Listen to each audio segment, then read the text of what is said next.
सभी को जय श्री कृष्णा। लीजिए आज मैं आप सभी के लिए लेकर आ चुकी हूँ श्रीमद् भगवद गीता जी के 6 अध्याय का महात्म्य।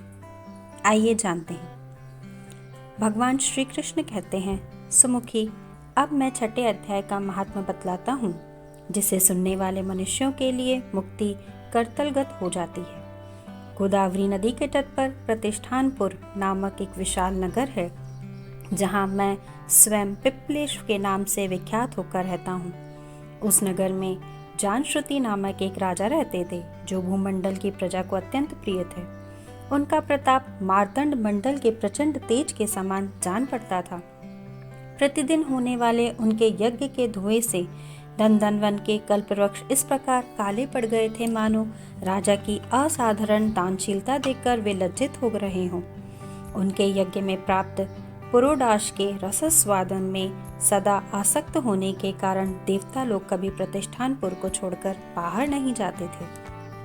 उनके दान के समय छोड़े हुए जल की धारा प्रताप रूपी तेज और यज्ञ के धूमों से पुष्ट होकर मेघ ठीक समय पर वर्षा करते थे।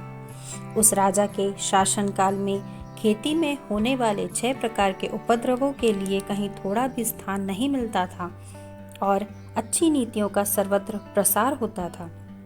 वे बावली, कुएं और पोखरें खुदवाने के बहाने मानो प्रतिदिन पृथ्वी के भीतर की निधियों का अवलोकन करते थे। एक समय राजा के दान, तप, यज्ञ और प्रजा पालन से संतुष्ट होकर स्वर्ग के देवता उन्हें वर देने के लिए आए।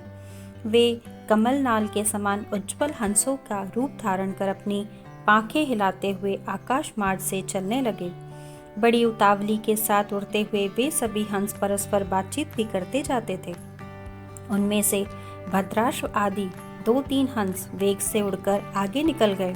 तब पीछे वाले हंसों ने आगे जाने वालों को संबोधित करके कहा, अरे भाई भद्राश्व, तुम लोग वेग से चलकर आगे क्यों हो गए? यह मार्ग बड़ा दुर्गम है, इसमें हम सबको साथ मिलकर चलना चाहिए। क्या तुम्हें दिखलाई नहीं देता? यह सामने ही पुण्य मूर्ति महाराज जानश्रुति का तेज पुंज अत्यंत स्पष्ट हो रूप से प्रकाशमान हो रहा है। उस तेज से भस्म होने की आशंका है, अतः सावधान होकर चलना चाहिए। पीछे वाले हंसों के यह वचन सुनकर आगे वाले हंस हंस पड़े और उच्च स्वर से उनकी बातों की अवहेलना करते हुए बोले, अरे भाई, क्या इस राजा जानश्रुति का तेज ब्रह्मवादी महात्मा रैक्व के तेज से भी क्या अधिक तीव्र है? हंसों की यह बातें सुनकर राजा जानश्रुति अपने ऊंचे महल की छत से उतर गए और सुखपूर्वक आसन पर विराजमान हो अपने सारथी को बुलाकर बोले, जाओ महात्मा रैक्व को यहाँ ले आओ। राजा का यह अमृत के समान वचन सुनकर वह मह नामक सारथी प्रसन्नता प्रकट करता हुआ नगर से बाहर निकला। सबसे पहले उसने मुक्तदायिनी काशीपुरी की यात्रा की, जहाँ जगत के स्वामी भगवान विश्वनाथ मनुष्यों को उपदेश दिया करते हैं। उसके बाद वह गया क्षेत्र में पहुंचा, जहाँ प्रफुल्ल नेत्रों वाले भगवान गदाधर संपूर्ण लोकों का उद्धार करने के लिए निवास करते हैं। तदनंतर नाना तीर्थों में भ्रमण करता हुआ सारथी पाप नाशनी मथुरापुरी में गया। यह भगवान श्री कृष्ण का आदि स्थान है, जो परम महान तथा मोक्ष प्रदान करने वाला है। वेद और शास्त्रों में वह तीर्थ त्रिभुवन पति भगवान गोविंद के अवतार स्थान के नाम से प्रसिद्ध है। नाना देवता और महर्षि उसका सेवन करते हैं। मथुरा नगर कालिंदी यमुना के किनारे शोभा पाता है। उसकी आकृति अर्धचंद्र के समान प्रतीत होती है। वह सब तीर्थों के निवास से परिपूर्ण है। परम आनंद प्रदान करने के कारण सुंदर प्रतीत होता है। गोवर्धन पर्वत के होने से मथुरा मंडल की शोभा और भी बढ़ गई है। वह पवित्र वृक्षों और लताओं से आवृत है। उसमें 12 वन है। वह परम पुण्यमय तथा सबको विश्राम देने वाले श्रुतियों के सारभूत भगवान श्री कृष्ण की आधार भूमि है। तत्पश्चात मथुरा से पश्चिम और उत्तर दिशा की ओर बहुत दूर तक जाने पर सारथी को काश्मीर नगर दिखाई दिया, जहाँ शंख के समान उज्जवल गगनचुंबी महलों की पंक्तियां भगवान शंकर के अट्टाहास की भांति शोभा पाती हैं। जहाँ ब्राह्मणों के शास्त्रीय आलाप सुनकर मूक मनुष्य भी सुंदर वाणी और पदों का उच्चारण करते हुए देवता के समान हो जाते हैं।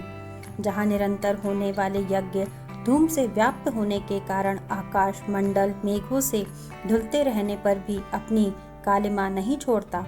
जहाँ उपाध्याय के पास आकर छात्र जन्मकालीन अभ्यास से ही संपूर्ण कलाएं स्वतः पढ़ लेते हैं, तथा जहाँ माणिकेश्वर नाम से प्रसिद्ध भगवान चंद्रशेखर देहधारियों को वरदान देने के लिए नित्य निवास करते हैं।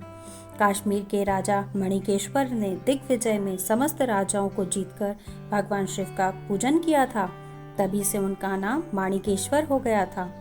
उन्हीं के मंदिर के दरवाजे पर महात्मा रैक्व एक छोटी सी गाड़ी पर बैठे अपने अंगों को खुजलाते हुए वृक्ष की छाया का सेवन कर रहे थे। इसी अवस्था में सारथी ने उन्हें देखा। राजा के बताए हुए भिन्न भिन्न चिन्हों से उसने शीघ्र ही रैक्व को पहचान लिया और उनके चरणों को प्रणाम करके कहा, ब्राह्मण, आप किस स्थान पर रहते हैं? आपका पूरा नाम क्या है? आप तो सदा स्वच्छंद विचरने वाले हैं, फिर यहाँ किस लिए ठहरे हैं? इस समय आपका क्या करने का विचार है?